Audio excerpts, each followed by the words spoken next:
إن الحمد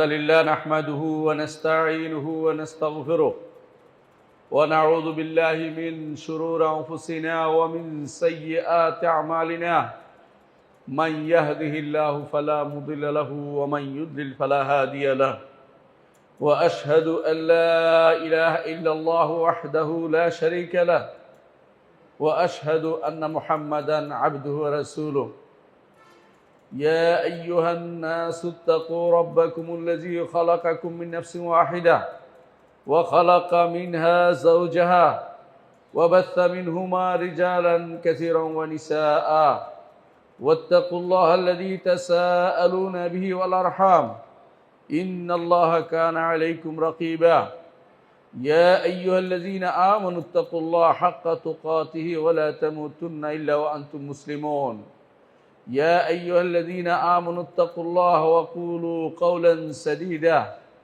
يصلح لكم أعمالكم ويغفر لكم ذنوبكم ومن يطع الله ورسوله فقد فاز فوزا عظيما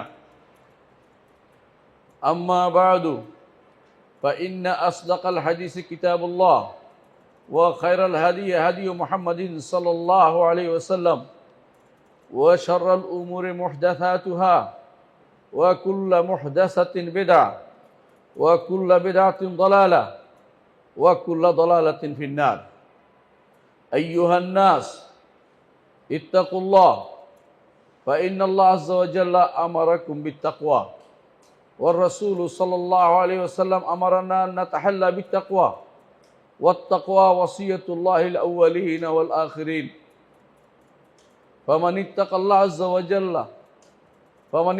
عز وجل دخل جنته ومن لم يتق الله عز وجل لا يدخل جنته قال الله عز وجل تلك الجنة التي نورث من عبادنا من كان تقيا وقال جل وعلا تلك الجنة التي نورث من عبادنا من كان تقيا সম্মানিত মুসলিয়ান ইকরাম, আমি আপনাদেরকে অনুরোধ জানাচ্ছি যেন আল্লাহর তাকওয়া অবলম্বন করুন। আল্লাহর তাকওয়া অবলম্বন ছাড়া জান্নাতে যাওয়া কারো পক্ষে সম্ভব হবে না। তাকওয়া কি জিনিস তা আগে বুঝতে হবে। তাকওয়া কোনো বেশভূষায় পাওয়া যায় না, তাকওয়া কোনো দরবারে পাওয়া যায় না। তাকওয়া যে কোনো মানুষেই তার প্রচেষ্টার মাধ্যমে আল্লাহকে যদি কেউ যথাযথভাবে সার্বক্ষণিক আল্লাহ সচেতনতার মধ্যে জাগ্রত করে তাহলে সে মুত্তাকি হইতে পারবে। আল্লাহ তাআলা আমাদের সৃষ্টি করেছেন, তিনি আমাদের কাছে কিছু জিনিস চান, আমরা তার তত্ত্বাবধানে আছি, তিনি আমাদের সার্বক্ষণিক তত্ত্বাবধান করছেন, তিনি রাকিব, আমাদেরকে দেখছেন, আমাদের কর্মকাণ্ড জানেন, আমাদের কথা শুনেন, আমরা কি চাই তা তিনি বুঝেন, আমাদের অন্তরে কি আসে সেটাও তিনি বুঝেন, জানেন। এই ধারণা যতক্ষণ পর্যন্ত এই বিশ্বাস যার অন্তরে আছে সে তাকওয়ার অধিকারী হতে পারবে। তাকওয়ার অধিকারী হওয়ার জন্য এই জন্য বিশেষ কাজ হচ্ছে, বড় কাজ হবে আল্লাহ সম্পর্কে জানা, অথবা যাকে ভয় করবেন তার সম্পর্কে জানা। জানা ব্যতীত কোনোভাবেই কেউ মুত্তাকি হইতে পারে না। যে আল্লাহকে বেশি জানে সে আল্লাহকে বেশি ভয় করে, যে কম জানে সে কম ভয় করে। মুহাম্মদুর রাসূলুল্লাহ সাল্লাল্লাহু আলাইহি ওয়াসাল্লাম আল্লাহ সম্পর্কে বেশি জানতেন বলেই তিনি বলেছেন, ইন্নী ওয়াল্লাহি লা আখশাকুম বিল্লাহি ওয়া আ'লামুকুম বিল্লাহি আনা। আল্লাহর শপথ করে বলছি, তোমাদের মধ্যে আল্লাহকে আমি বেশি ভয় করি, আল্লাহকে আমি বেশি জানি। তাই তিনি আল্লাহকে বেশি জানতেন, এজন্য বেশি ভয় করতেন। ইব্রাহিম আলাইহিস সালাতু ওয়াস সালাম আল্লাহকে বেশি জানতেন বলেই বেশি ভয় করতেন। যারা আল্লাহকে জানে না তারা হতভাগা, তারা দুনিয়াতে কেন এসেছে তা জানতে পারেনি। আল্লাহ সম্পর্কে জানাই হচ্ছে প্রকৃত জ্ঞান। যে কেউ আল্লাহ সম্পর্কে জানতে পারেনি সে ব্যক্তি সেই ব্যক্তির দুনিয়ায় আসার উদ্দেশ্য সে জানতে পারেনি। সম্মানিত মুসল্লিয়ান ইকরাম, ইলমের জানার জন্য দুটি দিক রয়েছে। একটি হচ্ছে আল্লাহ সম্পর্কে জানা, আরেকটি হচ্ছে আল্লাহর সৃষ্টি সম্পর্কে জানা। আল্লাহর সৃষ্টি সম্পর্কে জানার জন্য আজ বহু প্রতিষ্ঠান তৈরি হয়েছে, বহু ইনস্টিটিউট হয়েছে। দুনিয়ার মানুষ, দুনিয়ার যাবতীয় শাসক গোষ্ঠী শুধু সৃষ্টি সম্পর্কে জানার জন্য প্রচেষ্টা চালিয়ে যাচ্ছে। তারপরেও আল্লাহর সৃষ্টির শুধু ততটুকুই তারা জানতে পেরেছে যতটুকু আল্লাহ তারা নিজে উন্মুক্ত করে দিয়েছেন, সব তারা জানতে পারেনি। একজন মানুষের ডিএনএর বিদ্যাকেও জানতে পারেনি, একজন মানুষের ব্রেনের বিদ্যাকেও জানতে পারেনি, একজন মানুষ সৃষ্টির অনেক কিছুই জানতে পারে না। তার দুই পার্শ্বের মাঝখানে থাকা আত্মা রূহটার ব্যাপারেও সে জানতে পারেনি। একজন মানুষ নিজের সম্পর্কে অনেক কিছু জানতে পারে না, কিন্তু তারপরেও মানুষ যেই জিনিস জানার ব্যাপারে কোনো গুরুত্ব দেয়া হয়নি, যেই জিনিস জানলে ভালো, না জানলে ক্ষতি নেই, সেই জিনিস জানার জন্য ব্যস্ত হয়ে পড়েছে। আবার এমন কিছু জিনিস জানার চেষ্টা করে যাচ্ছে যেই জিনিস জানার থেকে রাসূলুল্লাহ সাল্লাল্লাহু আলাইহি ওয়াসাল্লাম আল্লাহর কাছে আশ্রয় চেয়েছেন। তিনি বলতেন, আল্লাহুম্মা ইন্নী আউযু বিকা মিন ইলমিন লা ইয়ানফা, ইয়া আল্লাহ, আমি আপনার কাছে আশ্রয় চাচ্ছি এমন জ্ঞান থেকে যে জ্ঞান কোনো কাজে লাগে না, এমন জ্ঞান থেকে যে জ্ঞান কোনো কাজে লাগে না। যেই জ্ঞান কাজে লাগে না সেগুলো আল্লাহ তাআলা দুনিয়ার বুকে মুসলিমদের চেয়ে অন্যদেরকে বেশি দিয়েছেন। এই জন্য আল্লাহ তাআলা কোরআনে কারীম বলেছেন, ইয়ালামুনা যাহিরাম মিনাল হায়াতিদ দুনিয়া ওয়া হুম আনিল আখিরাতি হুম গাফিলুন। দুনিয়ার জীবনের প্রকাশ্য রূপ তারা ভালোই জানে, আখিরাত সম্পর্কে তারা সম্পূর্ণ বেখবর। তারা আল্লাহ সম্পর্কে বেখবর, আল্লাহর ওয়াদা সম্পর্কে বেখবর, আল্লাহর ধমকি সম্পর্কেও তারা বেখবর। দুনিয়ার জিনিস তারা ভালোই জানবে। কাফেরদেরকে ব্যাপারে বিস্তারিত বিদ্যা আল্লাহ অনেক কিছু দিয়েছেন, কিন্তু অনেক কিছু দেননি। যেগুলি দিয়েছেন এগুলি দিয়ে তারা গর্ব করে ফেটে পড়ছে। আল্লাহ তাআলা কোরআনে কারীমে এজন্য উল্লেখ করেছেন, যখন নবী রাসূলদের কাছে দেয়া বিদ্যা তাদের কাছে এসেছে, তখন ফারিহু বিমা ইনদাহু মিনাল ইলম, তাদের কাছে যে জ্ঞান আছে তা নিয়ে তারা খুশি থেকেছে। আজও দেখতে পাবেন নবী রাসূলদের জ্ঞানের কথা বললে অনেকেই বলবে আমাদের কাছে অনেক জ্ঞান আছে। সেই জ্ঞান নিয়ে তারা অহংকার করছে, সেই জ্ঞান নিয়ে তারা সব জায়গায় বলে বেড়াচ্ছে তারা অনেক বেশি জানে। সেই জ্ঞানের কতটুকু তারা অর্জন করেছে, আল্লাহ যতটুকু তাদেরকে উন্মোচিত করে দিয়েছেন ততটুকুই। তারা এমন সব বিদ্যা জেনেছে যেই বিদ্যা দুনিয়ার বুকে শুধু সর্বনাশা পরিণতি ডেকে আনে।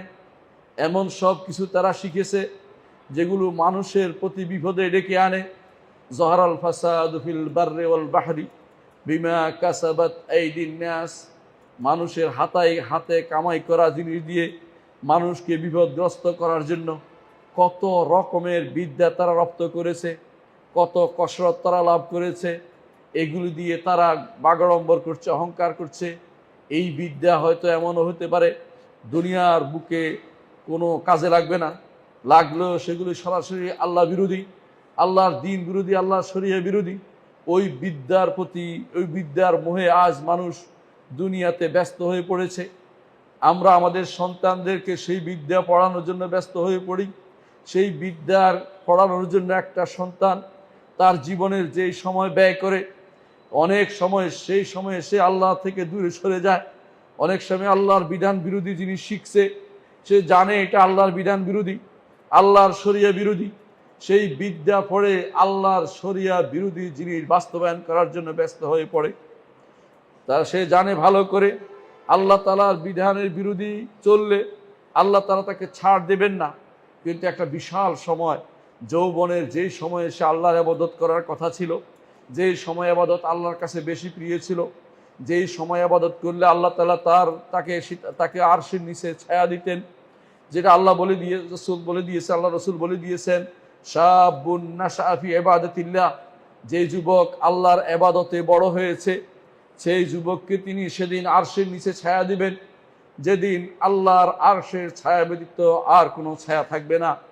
সেই যুবকদেরকে আমরা আল্লাহ থেকে দূরে সরিয়ে দিচ্ছি, এমন সব বিদ্যা জ্ঞান অর্জনের দিকে ফিরিয়ে দিয়ে এমন সব বিদ্যার দিকে ফিরাচ্ছি যেগুলি কোরআন এবং সুন্নাহ বিরোধী, যেগুলি আল্লাহর বিধান বিরোধী, আল্লাহর শরিয়া বিরোধী, আল্লাহর নির্দেশনা বিরোধী, আল্লাহ তাআলা তিনি বান্দার কাছে যা চান তার বিরোধী।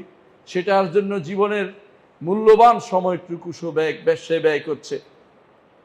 শুধু ব্যয় নয়, অনেক সময় এইটা না হওয়ার কারণে অনেক সময় কেউ নিজেকে ধ্বংস করে দিচ্ছে, এটার কারণে চাকরি না ফেলে নিজেকে ধ্বংস করে দিচ্ছে, বিভিন্ন কারণে সে নিজেকে ধ্বংস করছে।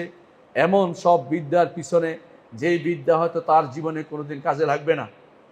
বিদ্যা আল্লাহ সম্পর্কে যদি জানতে না পারে, বাকি বিদ্যা কোনোদিন তার কোনো কাজে লাগবে না। প্রত্যেকটি মুসলিমের উপর, প্রতিটি মানুষের উপরে ফরজ হচ্ছে আল্লাহ সম্পর্কে জানা। আল্লাহ সম্পর্কে জানা ফরজে আইন, প্রতিটি মানুষকে সেটা জানতে হবে।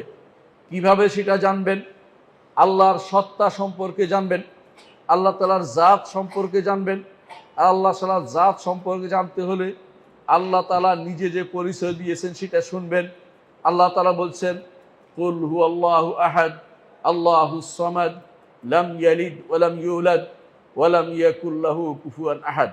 আল্লাহ সম্পর্কে জানতে হলে সূরাতুল ইখলাস পড়বেন। আল্লাহ সম্পর্কে জানতে হলে আয়াতুল কুরসি পড়বেন। আল্লাহ সম্পর্কে জানতে হলে সূরা হাশরের শেষ আয়াতগুলি পড়বেন। আল্লাহ সম্পর্কে জানতে হলে আল্লাহ আরশের উপর আছে সেটা জানবেন। আল্লাহ সম্পর্কে জানতে হলে আল্লাহ সৃষ্টি থেকে আলাদা সেটা জানবেন। আল্লাহ সম্পর্কে জানতে হলে আল্লাহ আজিম ওহু আল্লাহ আলিউল আজিম, তিনি বড়, তার থেকে বড় আর কিছু হতে পারে না। তিনি কত বড় তিনি ছাড়া কেউ জানে না।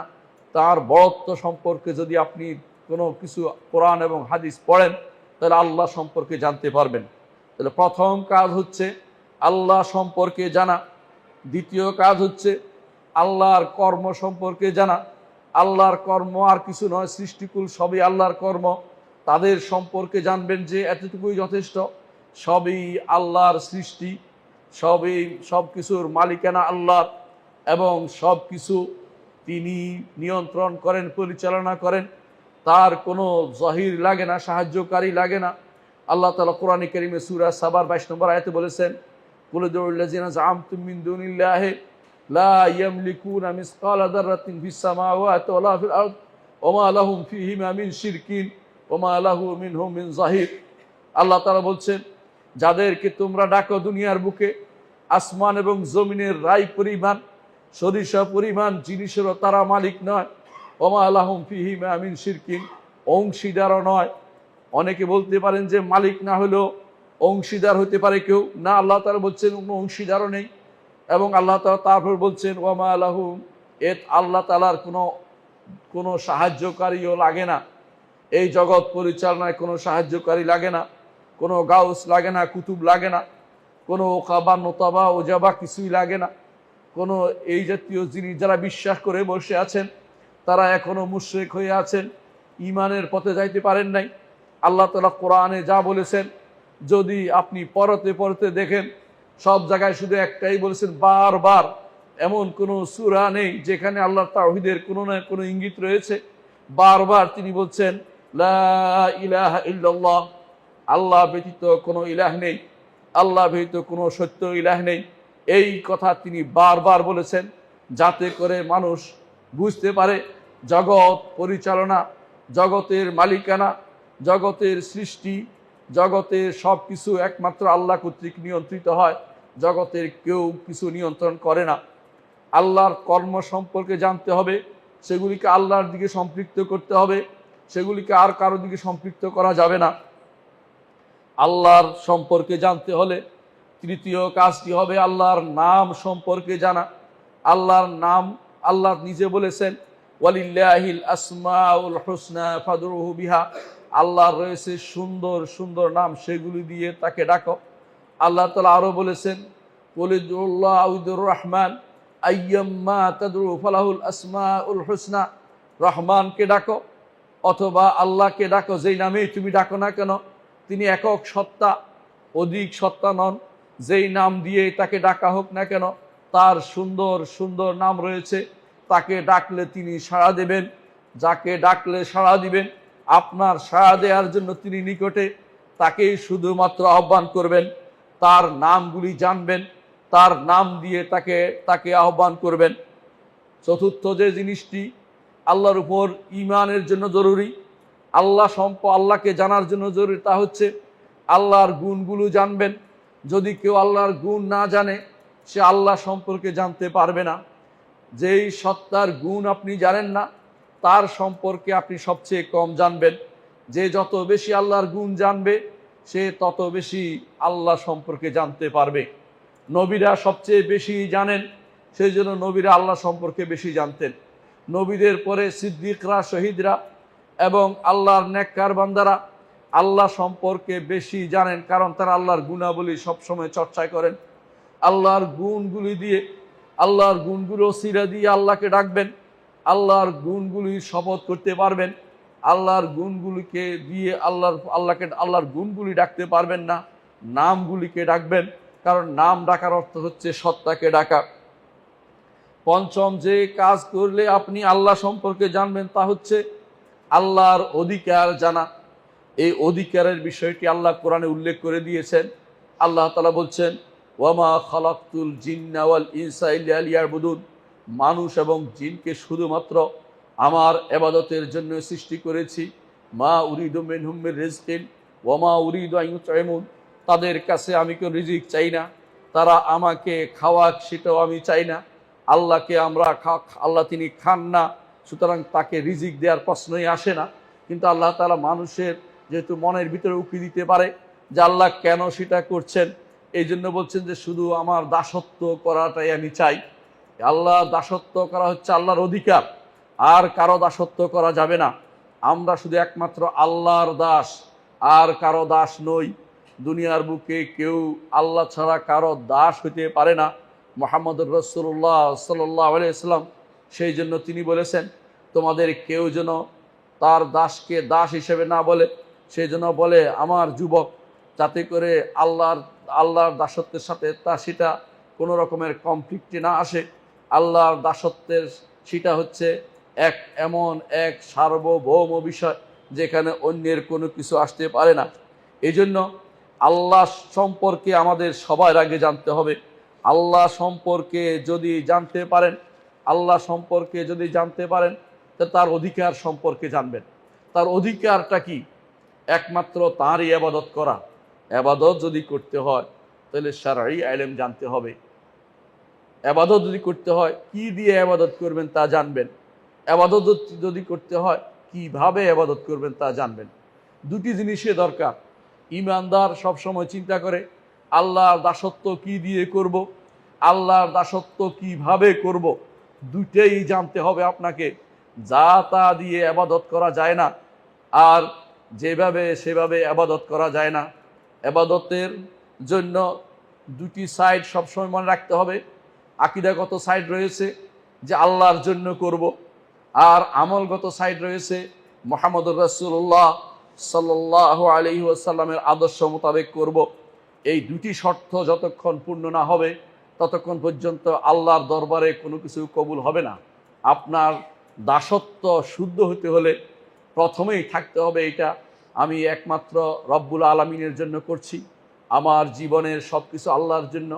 কুল ইন্না সালাতি ওয়া নুসুকি ওয়া মাহইয়ায়া ওয়া মামাতি লিল্লাহি রাব্বিল আলামিন লা শারীকা লাহু ওয়া বিযালিকা উমিরতু ওয়া আনা আউয়ালুল মুসলিমিন। আল্লাহ তাআলা শিখিয়ে দিয়েছেন তার নবীকে বলতে যে আমার ইবাদত, আমার জীবন, আমার মরণ, আমার সব কিছু একমাত্র কোরবানি হইতে শুরু করে সমস্ত কিছু একমাত্র রব্বুল আলামিনের জন্য, যার কোনো শরিক নাই। আমার জীবনের উদ্দেশ্য একমাত্র আল্লাহ তাআলাকে খুশি করা, আল্লাহর সন্তুষ্টি কামনা করা, আল্লাহর জান্নাত লাভ করা, আল্লাহকে দেখা, আল্লাহকে দেখার জন্য দুনিয়ার বুকে যা যা করার দরকার আমি সব করব, এটার মাধ্যমে আমি আল্লাহর দাসত্বকে পূর্ণতা দিব, আল্লাহর দাসত্ব করতে পারবো। এই জন্য যতক্ষণ পর্যন্ত কার ইবাদত করছেন আর কিভাবে করছেন সেটা না জানবেন, ততক্ষণ পর্যন্ত আপনার ইবাদত কোনোটাই কবুল হয়নি, কারণ আপনার জ্ঞানের ঘাটতি রয়েছে। কোরআনে কারীমে আল্লাহ তাআলা বলেছেন, ফামান কানা ইয়ারজু লিকা রাব্বিহি ফালইয়ামাল আমালান সালিহান ওয়ালা ইউশরিক বিইবাদাতি রাব্বি আহাদা। ফামান কানা ইয়ারজু লিকা রাব্বিহি, যে কেউ তার রবের সাথে সাক্ষাৎ করতে চায়, রবের সাথে আমাদের সাক্ষাৎ করতে চাইলেও কোথায় সাক্ষাৎ যাইতে হবে, আর সাক্ষাৎ করতে না চাইলেও রবের সামনে যেতে হবে। আলা ইয়াযুন্নু উলাইকা আন্নাহুম মাবউসুন লিয়াউমিন আযীম ইয়াওমা ইয়াকুমুন নাসু লিরাব্বিল আলামিন। রব্বুল আলামিনের সামনে যাওয়া ছাড়া কোনো গত্যন্তর নেই। হাসরের মাঠে উপস্থিত হতে হবে, এমন এক মাঠ যেই মাঠ থেকে পালানোর কোনো জায়গা নেই, যেই মাঠ থেকে কোনো দিকে পালাতে পারবেন না, যেই মাঠে সবাই দৃশ্যমান থাকবে, দূরের কাছে সবাই শুনতে পাবে আল্লাহর ডাক, সবাই সাথে কথা বলবেন, সবাইকে তিনি জিজ্ঞাসা করবেন সে কি করেছে, কার ইবাদত করেছে, কিভাবে করেছে। দুই প্রশ্ন তার থাকবেই। এই দুই প্রশ্নের উত্তরের কথা আল্লাহ তাআলা সূরা কাহফে বলেছেন, ফামান কানা ইয়ারজু লিকা রাব্বিহি, তোমাদের যে কেউ তার রবের সাথে সাক্ষাতের আশা করে। সাক্ষাতের আশা করে ওই ব্যক্তি, যেই ব্যক্তি ওখানের কাজটা করেছে। যেই বাড়ির কাজ আপনি করে যাইলে ওখানে বাড়িতে যেতে ইচ্ছা হবে, আর ওই বাড়ির কাজ না করে যান, ওইটা যদি বিরান ঘর করে রাখেন, তাহলে সেখানে যাওয়ার চিন্তাও আপনার আসবে না। আপনি যদি কোনো মনে করেন আমি কিছু জিনিস পাঠিয়েছি সেখানে গিয়ে ভোগ করব, তাহলে আপনার যেতে ইচ্ছা হবে। আর যে ব্যক্তি দুনিয়াকেই সব কিছু মনে করে বসেছে, ধরাকে সরা জ্ঞান করে বসেছে, দুনিয়া ছাড়া তার কোনো চিন্তা আর নাই, সে ব্যক্তি আখিরাতে যেতে চাইবে না, না চাইলেও যেতে হবে। যদি আল্লাহ তাআলা পছন্দ, যে ব্যক্তি যাওয়া পছন্দ করেন, হাদিসে রাসূলুল্লাহ সাল্লাল্লাহু আলাইহি ওয়াসাল্লাম বলেছেন, মান আহাব্বা লিকা আল্লাহ আহাব্বাল্লাহু লিকা। যে কেউ আল্লাহর সাথে সাক্ষাৎকে পছন্দ করে, আল্লাহ তাআলাও তার সাক্ষাৎ পছন্দ করে। ওমান কারিহা লিকা আল্লাহ কারিহাল্লাহু লিকা। যে কেউ পছন্দ করে না, আল্লাহ তার সাথে সাক্ষাৎ পছন্দ করেন না, কিন্তু সাক্ষাৎ হতেই হবে, তার দেখা হবে, হাসরের মাঠে তার সাথে কথা হবে, তার বিচার হবে, তাকে ছেড়ে দেওয়া হবে না, তাকে ছেড়ে দেওয়া হবে না। চিন্তা করে দেখুন, মুহাম্মদুর রাসূলুল্লাহ সাল্লাল্লাহু আলাইহি ওয়াসাল্লাম, তাকে অপশন দেয়া হয়েছে, খেয়াল দেয়া হয়েছে, দুনিয়াতে থাকবেন না যাবেন। তিনি বারবার বলছিলেন, আল্লাহুম্মা ইলার রাফিকিল আলা, আল্লাহ আমি যেতে চাই সর্বোচ্চ বন্ধুর কাছে, সর্বোচ্চ বন্ধুর কাছে যেতে চাই। আমি দুনিয়াতে থাকতে চাই না, কারণ তারা আখিরাতকে নির্মাণ করেছেন, এই জন্য দুনিয়াতে থাকাকে পছন্দ করেননি। আজ আমরা দুনিয়া থেকে এত বেশি পছন্দ করি, প্রয়োজনে দেশের বাইরে গিয়ে কুফরি করে, শিরিক করে বিভিন্নভাবে বাঁচার চেষ্টা কমতি করি না। কোথাও যদি কোনো শুনি যে ওখানে এই তাবিজ দিলে ভালো হয়ে যাব, শিরিক করে হলেও বাঁচানোর চেষ্টা করে অনেকে। তার সন্তানকে মেয়েরা যেভাবে আগলে রাখে, মনে করে এর মাধ্যমে সে তাকে বাঁচিয়ে দিচ্ছে, শিরিক করে না, শিরিক করে তাকে বাঁচাচ্ছে না, তাকে ধ্বংস করে দিয়েছে। তার জীবনের নিজের জীবন ধ্বংস করেছে, আরেকজনের জীবনকে ধ্বংস করার পয়তারা করছে। এই জন্য আল্লাহর সাথে সাক্ষাৎ করতে হলে দুটা জিনিস লাগবে। এক নম্বর হচ্ছে একমাত্র ইবাদত আল্লাহর জন্য করতে হবে, আর একটা হচ্ছে মুহাম্মদুর রাসূলুল্লাহ সাল্লাল্লাহু আলাইহি সাল্লামের আদর্শ মোতাবেক আমলে সালেহ করে যেতে হবে। সুতরাং আমাদেরকে যদি মুক্তি পেতে হয়, মুক্তি চান, যদি জান্নাত চান, হাসরের মাঠের বিপদ থেকে বাঁচতে চান, অবশ্যই দুটি জিনিস আপনাকে লাগবে। একটা হচ্ছে ঈমান, একটি হচ্ছে আমল। ঈমান আমলের জন্য কোত্থেকে নেবেন? ঈমান আমল কোরআন এবং সুন্নাহ ছাড়াও কোথাও থেকে নেওয়া যায় না। বিবেক দিয়ে বা কোনো রকমের অন্য কোনো উৎস থেকে ঈমানও নেওয়া যায় না, আমলও নেওয়া যায় না। যারা অন্য কোনো উৎস খুলে দিয়েছে, নিজের জীবনকে ধ্বংস করে দিয়েছে, এই ধ্বংসাত্মক প্রবণতায় যারা পড়েছে, অনেকে বের হতে পারছে না। আল্লাহর কাছে কায়মন বাক্যে যে ব্যক্তি হেদায়েত কামনা করবে, আল্লাহ তাকে হেদায়েত দিবেন। রাসূলুল্লাহ সাল্লাল্লাহু আলাইহি ওয়াসাল্লাম দোয়া করতেন, মানুষ যেন দোয়া করে, সব সময় যেন দোয়া করে, আল্লাহ আমি আপনার কাছে হেদায়েত চাই, পথ চাই, আপনার কাছে তৌফিক চাই, তাহলে সেই ব্যক্তি পাবে। কিন্তু যে ব্যক্তি কোরআন এবং সুন্নাহ পড়েনি, হাদিস পড়েনি, কোরআন পড়েনি, সে ব্যক্তি কিভাবে জানবে হেদায়েত কোথায় আছে? মুক্তি যদি পেতে হয় কোরআন সুন্নাহ সম্পর্কে জ্ঞান থাকতে হবে। এই জ্ঞানের কথাই আজকে আলোচনা করতে চাই। এক নম্বর হচ্ছে, যেই কথাটি বলতে চাই তা হচ্ছে, যাকে আল্লাহ তাআলা দুনিয়ার বুকে কোরআন এবং সুন্নাহর জ্ঞান দিয়েছেন তাকে আল্লাহ তাআলা হিকমত দিয়েছেন। আল্লাহ তাআলা কোরআনে কারীম বলেছেন, ফামান উতিয়াল হিকমাতা ফাকাদ উতিয়া খায়রান কাসীরা। যাকে আল্লাহ তাআলা হিকমত দিয়েছেন, এই হিকমত হচ্ছে সুন্নাহ। যাকে হাদিসের জ্ঞান দিয়েছেন, আল্লাহ রসুলের জীবনীর জ্ঞান দিয়েছেন, আল্লাহ রসুলের আদর্শের জ্ঞান দিয়েছেন, তাকে তো অনেক বেশি কল্যাণ দান করেছেন। কোরআনে কারীমে হিকমত অর্থাৎ সুন্নাহ অর্থে অন্য জায়গাতেও এসেছে। আল্লাহ তাআলা বলছেন তার নবীর স্ত্রীদের সম্পর্কে বলছেন, ওয়াজকুরনা মা ইউতলা ফি বুয়ুতিকুন্না মিন আয়াতিল্লাহ ওয়াল হিকমা। তোমাদের ঘরে যে সমস্ত আল্লাহর আয়াত এবং হিকমা আলোচনা হয় সেগুলি তোমরা বেশি বেশি আলোচনা করো। সে হিকমতটা কি? সে হিকমতটা হচ্ছে সুন্নাহ, রাসূলুল্লাহ সাল্লাল্লাহু আলাইহি ওয়াসাল্লাম আদর্শ। কোরআনকে বুঝার জন্য রসুলের সুন্নাহ লাগবে, কোরআনকে বুঝার জন্য রসুলের আদর্শ লাগবে। কোরআন হাম্মাল, বহু অর্থ বহন করে। যতক্ষণ পর্যন্ত মুহাম্মদুর রাসূলুল্লাহ সাল্লাল্লাহু আলাইহি ওয়াসাল্লাম এবং তার সাহাবীদের আদর্শ কেউ না জানবে, কোরআন সম্পর্কে আজে বাজে ব্যাখ্যা করে যাবে। সেই জন্য সুন্নাহ কোরআনের জন্য অপরিহার্য। যে কেউ কোরআনের জন্যই অপরিহার্য, সুন্নাহ নিজের জন্য নয়, কোরআনকে বোঝার জন্য অপরিহার্য। কি অর্থে রসুল বুঝেছেন, কে অর্থে সাহাবায়ে কেরাম বুঝেছেন, কি অর্থে যারা জান্নাতে যাওয়ার জন্য আল্লাহ তাআলা তাদেরকে মনোনীত করেছেন, তারা কি অর্থে কোরআন আয়াতকে বুঝেছেন, সেটা বুঝতে হবে। নিজের মন মতো কোনো ব্যাখ্যা দাঁড় করানো যাবে না। এই জন্য আল্লাহ তাআলা বলছেন যে যাকে কোরআন এবং সুন্নাহর জ্ঞান দেওয়া হয়েছে তাকে তো অনেক কল্যাণ দেওয়া হয়েছে। দুনিয়ার বুকে যে ব্যক্তি কোরআন এবং সুন্নাহ শিখে নাই তাকে কল্যাণের দেওয়া হয় নাই।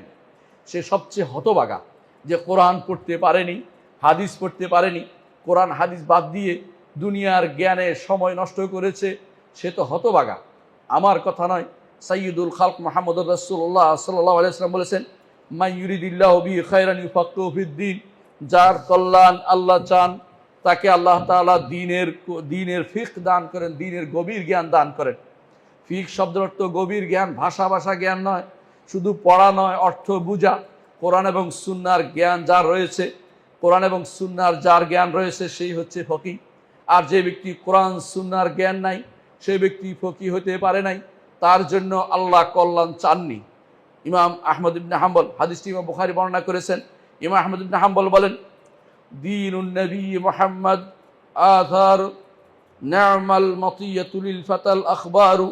মুহাম্মদ সাল্লাল্লাহু আলাইহি ওয়াসাল্লামের দ্বীন হচ্ছে আথার, পদাঙ্ক অনুসরণের নাম, নিজে কোনো কিছু নতুন করে তৈরি করার নাম নয়। অর্থাৎ আল্লাহ কি বলেছেন, রাসূল কি বলেছেন, সাহাবায়ে কেরাম কি করেছেন, ইমামরা কি বলেছেন, সেগুলি জানলেই আপনার হচ্ছে দ্বীন। এটাই তিনি বলেছেন। এই জন্য তিনি বলছেন, ইমাম আহমদ ইবনে হাম্বল, নি'মাল মাতিয়াতু লিল ফাতাল আখবারু। একটা যুবকের জন্য সবচেয়ে বড় বাহন হচ্ছে, উত্তম বাহন হচ্ছে কোরআন হাদিসের জ্ঞান। আখবার, হাদিসের জ্ঞান যে ব্যক্তি লাভ করতে পেরেছে সে ব্যক্তি উত্তম বাহনে সওয়ার হয়েছে। আর যে ব্যক্তি হাদিসের জ্ঞান লাভ করতে পারে নাই, রাসূলুল্লাহ সাল্লাল্লাহু আলাইহি ওয়াসাল্লাম আদর্শকে সে প্রাধান্য দিতে পারে নাই, সে ব্যক্তি বাহনে চড়তে পারে নাই, সেই সে বিশাল পথ পাড়ি দিতে পারবে না। সেই ব্যক্তি কিভাবে পার হবে, কিভাবে সে ফুলসিরাত পার হবে, নিজের ব্যাপারে নিজে একটু জিজ্ঞাসা করে দেখুক। পরবর্তী পংক্তিতে তিনি বলছেন, লা তারগাবান্না আনিল হাদিস ওয়া আহলিহি। হাদিস শিখতে হবে এবং যারা হাদিসের অনুসারী তাদের পদাঙ্ক অনুসরণ করতে হবে। ফাররাউ লাইলুন ওয়াল হাদিসু নাহারু। মানুষ যে সমস্ত মতামত দিচ্ছে, তন্ত্রমন্ত্র দিচ্ছে, এগুলি হচ্ছে রাত, আর হাদিস হচ্ছে দিন। দিন কেন মানুষ ভালোবাসে? দিনের মাধ্যমে সব বোঝা যায়, রাতের মাধ্যমে কিছু দেখা যায় না। অন্ধকার রাত্রিতে আপনি পথ হারিয়ে ফেলবেন, আল্লাহর পথে যেতে পারবেন না। মুহাম্মদুর রাসূলুল্লাহ সাল্লাল্লাহু আলাইহি ওয়াসাল্লাম আপনাকে রেখে গেছেন এমন এক পথে, যেই পথটি সম্পর্কে তিনি বলেছেন লাইলুহা কানাহারিহা, সেটা রাত ও দিনের মতো। আপনি যদি রাসূলুল্লাহ সাল্লাল্লাহু আলাইহি ওয়াসাল্লামের সুন্নাহকে অনুসরণ করেন, সেই পথে চলেন, সুন্নাহর পথে চলেন, তো আপনার রাত দিন সমান হয়ে যাবে। আর যদি রাসূলের হাদিসের অনুসরণ না করেন, আপনি অন্ধকারে হাতড়ে বেড়াবেন, কখনো হেদায়েতের পথে চলতে পারবেন না। এই জন্য মনে রাখবেন, যদি আপনি হিকমতের অধিকারী হতে চান, কোরআন এবং সুন্নাহর অনুসারী হবেন, সন্তানদেরকে সেই পথের অনুসারী করবেন, আপনি পথ পাবেন, আপনি ফকিহ হবেন। আল্লাহ এবং তার রাসূলের কল্যাণ যেখানে বলা হয়েছে সেখানে নিজেকে অবস্থান করতে পারবেন। ইমাম খতিবুল বাগদাদি রহমতুল্লাহ আলাইহি তিনি এই দুটি কবিতা উল্লেখ করেছেন তার শরাফু আসহাবুল হাদিস গ্রন্থে। দ্বিতীয় যে কারণে আল্লাহর দ্বীনের জ্ঞান আপনাকে অর্জন করতে হবে, কোরআন এবং সুন্নাহর জ্ঞান অর্জন করতে হবে, অন্য জ্ঞানের চেয়ে এটাকে গুরুত্ব বেশি দিতে হবে, সেটা হচ্ছে এই জ্ঞান আপনাকে আল্লাহর জান্নাতের পথ দেখাবে। মুহাম্মদুর রাসূলুল্লাহ সাল্লাল্লাহু আলাইহি ওয়াসাল্লাম বলেছেন, মান সালাকা তরিকান ইয়াতলু ফি ইলমান সালাকাল্লাহু বিহি তরিকাম মিন তুরুকিল জান্নাহ। যেই ব্যক্তি আল্লাহর দ্বীন অর্জনের জন্য কোনো পথে বের হয়, আপনারা যারা দূর দূরান্ত থেকে এখানে এসেছেন দ্বীন অর্জনের জন্য, আপনাদের জন্য সুসংবাদ হচ্ছে, রাসূলুল্লাহ সাল্লাল্লাহু আলাইহি ওয়াসাল্লাম বলছেন আল্লাহ তাআলা তাকে নিয়ে জান্নাতের পথের একটি পথে তাকে নিয়ে দিয়েছেন। সুবহানাল্লাহ, আপনি জান্নাতের পথের মধ্যে আছেন। এই জন্য জান্নাতের পথে থাকার কারণে আপনার সমস্ত কাজ জান্নাতি হিসাবে লেখা হচ্ছে। গুনার কাজ না করলে যত ভালো কাজ করেন সবগুলি আপনার জন্য সওয়াব হিসাবে লেখা হচ্ছে। কোরআনে কারীমে আল্লাহ তাআলা তাদের সম্পর্কে বলেছেন, যালিকা বিআন্নাহুম লা ইউসিবুহুম যামাউন ওয়ালা নাসাবুন ওয়ালা মাখমাসাতুন ফি সাবিলিল্লাহ ওয়ালা ইয়াতাউনা মাউতান ইয়াগিজুল কুফার ওয়ালা ইয়ানালুনা মিন আদুবিন নাইলান ইল্লা কুতিবা লাহুম বিআমালুন সালেহ। যেটাই করে কষ্ট পেলেও, খুদ পিপাসা পেলেও আমল সালেহ লেখা হবে, কারণ জান্নাতের পথের পথিক, জান্নাতের পথের পথিক কখনো হতাশ হতে পারে না। রাসূলুল্লাহ সাল্লাল্লাহু আলাইহি ওয়াসাল্লাম এই হাদিসের বাকি অংশ যা বলেছেন আমি আরও শোনাচ্ছি আপনাকে, আপনার সম্মানে কি করে। রাসূলুল্লাহ সাল্লাল্লাহু আলাইহি ওয়াসাল্লাম বলেছেন, ওয়া ইন্নাল মালাইকাতা লা তাদাউ আজনিহাতাহা রিদান লিতালিবিল ইলম। ফেরেশতারা তাদের ডানা বিছিয়ে দেয় তালিবে ইলম, যারা কোরআন এবং সুন্নাহর ইলম শিখতে চায়, আল্লাহকে সন্তুষ্ট করার জন্য, দুনিয়ার উদ্দেশ্য থাকে না, তাদের প্রতি সন্তুষ্ট হয়ে ডানা বিছিয়ে দেয়। কেন ডানা বিছিয়ে দেয়? বিনয়ী হয়ে, যে এরা বড় কাজ করছে, এরা সবচেয়ে বড় কাজ করছে, জগতের শ্রেষ্ঠ কাজ তারা করছে। কেন? আপনারা জানেন মুহাম্মদুর রাসূলুল্লাহ সাল্লাল্লাহু আলাইহি ওয়াসাল্লাম একটি হাদিস তিনি বলেছেন, আদ-দুনিয়া মালউনাতুন ওয়া মালউনুন মা ফিহা। দুনিয়া অভিশপ্ত, এর মধ্যে যা আছে তাও অভিশপ্ত, ইল্লা যিকরুল্লাহ ওয়া মা ওয়ালা। তবে যা আল্লাহর জিকির আছে এবং যা এর সাথে সম্পৃক্ত আছে সেটা ব্যতীত আর সবই অভিশপ্ত। তারপর রাসূল বলেছেন, আও আলিমান আও মুতাআল্লিম, অথবা আলেম যদি হয়, কোরআন এবং সুন্নাহর জ্ঞানী যদি হয়, আও মুতাআল্লিমান, অথবা যদি কোরআন সুন্নাহ শিখার জন্য সেই ব্যক্তি আসে, সেই ব্যক্তি কোনোদিন পথভ্রষ্ট নয়, সেই ব্যক্তি কোনোদিন মালউন অভিশপ্ত নয়। দুনিয়ার সবই অভিশপ্ত, যার পিছনে ঘুরেন সেটা শেষ পর্যন্ত আপনার জন্য ভালো কিছু নিয়ে আসবে না। কিন্তু ইলম যদি অর্জন করতে পারেন, আপনার জন্য অনেক ভালো কিছু অপেক্ষা করছে। এরপর রাসূলুল্লাহ সাল্লাল্লাহু আলাইহি ওয়াসাল্লাম বলছেন, ওয়া ইন্নাল আলিমা লা ইস্তাগফিরু লাহু মান ফিস সামাওয়াতি ওয়া মান ফিল আরদ। একজন আলেমের জন্য, কোরআন এবং সুন্নাহ জ্ঞানী ব্যক্তির জন্য, লা ইস্তাগফিরু লাহু, তার জন্য ক্ষমা চায়, মান ফিস সামাওয়াতি ওয়া মান ফিল আরদ, আসমান এবং জমিনের সবাই, আসমান এবং জমিনের সবাই। এর অর্থ হচ্ছে আসমান এবং জমিনের সবাই আপনার জন্য ক্ষমা চাচ্ছে যদি আপনি দ্বীন শিখার জন্য আসেন। দ্বীন শিখার জন্য কোনো বয়স নেই, দ্বীন শিখার জন্য কোনো সুনির্দিষ্ট প্রতিষ্ঠান নেই, সুনির্দিষ্ট প্রতিষ্ঠান নয়। দ্বীন শিখা উদ্দেশ্য থাকলে যেখানেই আপনি শিখেন না কেন, যদি সুস্থ বিশুদ্ধ জায়গাতে দ্বীন শিখেন, আপনার এই সওয়াব অর্জিত হবে। এই জন্য রাসূলুল্লাহ সাল্লাল্লাহু আলাইহি ওয়াসাল্লাম হাদিসের শেষ অংশে বলেছেন, ওয়াল হিতানু ফি জাওফিল মা, এমনকি মাছেরা পর্যন্ত আপনার জন্য দোয়া করে, পানির অভ্যন্তরে বসে তারা আপনার জন্য দোয়া করে। একজন তালেবে ইলম সারাদিন দোয়ার মধ্যে শরীক হতে পারে। একজন আলেমের চেয়ে আমি দেখি তালেবে ইলমের মর্যাদা এত বেশি, এই জন্য অনেকেই নিজেকে তালেবে ইলম পরিচয় দিতেন, যাতে করে এই জায়গায় পৌঁছতে পারে এবং তারা এই দুনিয়াতে যারা আছে, উপরে যারা আছে, আসমানে যারা আছে, জমিনে যারা আছে, সবার পক্ষ থেকে তারা ইস্তেগফার বা ক্ষমা প্রার্থনা পেতে পারে। সেই জন্য আমাদেরকে মনে ধারণ করতে হবে আগে যে আমরা কত বড় কাজের মধ্যে আছি। যারা দ্বীনে ইলম শিক্ষা অর্জন করছে তারা যে কত বড় বড় কাজের মধ্যে আছে, দুনিয়ার সবচেয়ে শ্রেষ্ঠ কাজটি তারা করছে, এই কথা তারা অন্তরে ধারণ করতে হবে। যদি দুনিয়ার কোনো উদ্দেশ্য থাকে সেটা পাবেন না। কারণ মুহাম্মদুর রাসূলুল্লাহ সাল্লাল্লাহু আলাইহি ওয়াসাল্লাম বলেছেন যে যে ইলম দিয়ে আল্লাহর সন্তুষ্ট অর্জন করতে হয়, সে ইলম যদি কোনো নিছক দুনিয়ার জন্য কেউ করে, যদি দুনিয়ার দিনের জন্য করার পরে দুনিয়া আসে, এটা ফেলে দিতে আমি বলছি না, কিন্তু যদি শুধু দুনিয়ার জন্য করে, একটা মোটা কাগজের জন্য করে, অথবা কেউ তাকে আলেম বলবে এই জন্য করে, রাসূলুল্লাহ সাল্লাল্লাহু আলাইহি ওয়াসাল্লাম বলেছেন লাম ইয়াজিদ আরাফাল জান্নাহ, জান্নাতের সুগন্ধিও সেই ব্যক্তি পাবে না। এই জন্য আপনার নিয়তটাকে খালেস করতে হবে যে আমি একমাত্র আল্লাহকে সন্তুষ্ট করার জন্য শিখছি, আমি একমাত্র আল্লাহর দ্বীনকে মানার জন্য শিখছি, আল্লাহর দ্বীনকে প্রচার প্রসারের জন্য শিখছি। আমি যে দায়িত্ব নিয়েছি এই দায়িত্ব বিশাল, এই দায়িত্ব আমাকে পালন করে যেতে হবে। এরপর রাসূলুল্লাহ সাল্লাল্লাহু আলাইহি ওয়াসাল্লাম বলেছেন ওয়া ইন্না ফাদল আলিমি আলাল আবিদি কা ফাদলিল কামারি লাইলাতাল বদর আলা সাইরিল কাওয়াকিব। একজন আলেমের মর্যাদা একজন আবেদের উপরে, ইবাদতকারী সাধারণ একজন মানুষের উপরে একজন আলেমের মর্যাদা হচ্ছে চাঁদের মর্যাদা। চাঁদ তো কি মর্যাদা? আলোর দিক থেকে, এখানে আলোর দিক থেকে বলার উদ্দেশ্য, সেজন্য বলছেন লাইলাতাল বদর, অর্থাৎ পূর্ণিমার রাতে চাঁদের আলো অন্য তারকার চেয়ে বেশি যেমন হয়, তেমনিভাবে সাধারণ ইবাদতকারীর উপরে আলেমের মর্যাদা এত বেশি।